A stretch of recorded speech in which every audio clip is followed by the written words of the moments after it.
Okay, so today I'm going to explain how to put a roof on a house. It's really short and simple. So first, we're just going to build a house real quick.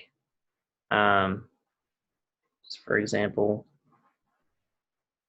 we'll just build something like short and easy. That'll be fine for what we're doing.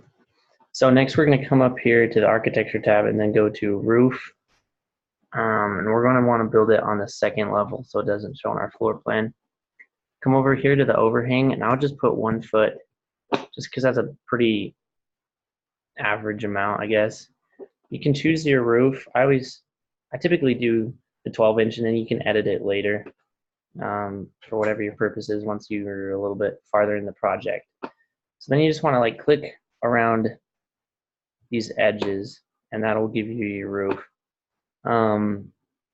We're just going to finish it real quick and click yes on that. Next, we're going to want to come into a 3D view. Just so we kind of have, we kind of know what we're looking at. So this is the roof that it gave us. Right now I don't really want to see this slope on either side. I don't want to have it sloped on 4 sides. I want like I want it to be straight. I have a whatever it's called, a gable or whatever. So we're going to come back into the roof. You can just double click it and then come up and click edit footprint.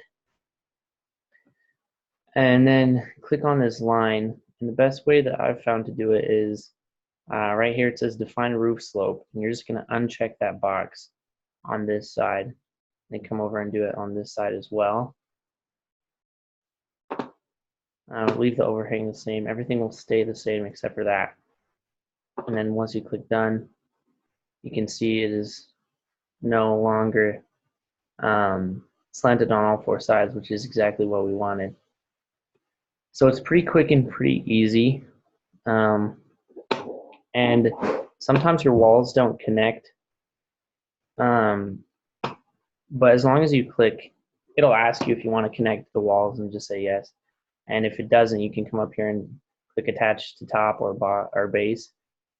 And that'll change it for you. So that's it for today.